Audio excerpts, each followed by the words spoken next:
இன்னுமே நிறைய பேர் வந்தே பாரத் ட்ரெயினை வெளியிலேருந்து பார்த்துருப்போம். ஆனா உள்ள போய் டிராவல் பண்ணியிருக்க மாட்டோம். அப்படி பண்ணாதவங்களுக்காக தான் இந்த வீடியோ. ஸ்கிப் பண்ணாம பாருங்க.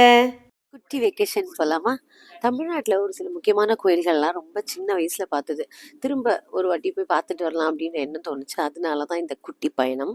எங்க போறோம் அப்படின்னு பார்த்தீங்கன்னா, திருச்சிக்கு போறோம். திருச்சிய சுத்தி நெறைய முக்கியமான டெம்பிள்ஸ் இருக்கு. ஸோ நான் திருச்சி போறேன் அப்படின்னு சொன்னோனே நெறைய பேர் இத மிஸ் பண்ணாதீங்க, அத மிஸ் பண்ணாதீங்க அப்படின்னு சொல்லி அனுப்பிச்சாங்க. பட் எத்தன கோயில் கவர் பண்ண முடியும்னு தெரியல. பட் நான் எங்கெல்லாம் போறேனோ, அங்கெல்லாம் நீங்களும் என் கூட டிராவல் பண்ண தான் போறீங்க.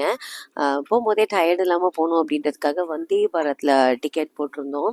3 ஹவர்ஸில் இட் ரீச்சஸ் திருச்சி. 8:55க்கெல்லாம் போய் ரீச் ஆயிடுவோம். ஸோ 3 டேஸ் எங்கள் கூடவே இருந்து எல்லா கோயிலையும் சுற்றி பாருங்கள். அந்த சாமியோட அருள் எல்லாம் டைரெக்டாக உங்களுக்கு வந்து நான் அனுப்பி வைக்கிறேன். பாய்.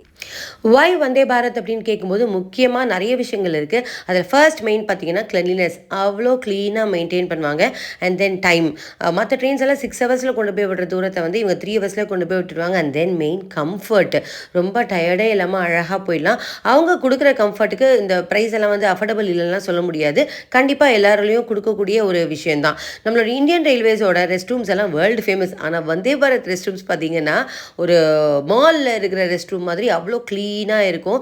ரொம்ப நல்லா என்ஜாய் பண்ணலாம். I always enjoy Vande Bharat. நீங்களும் ஒரு வாட்டி ட்ரை பண்ணி பாருங்கள்.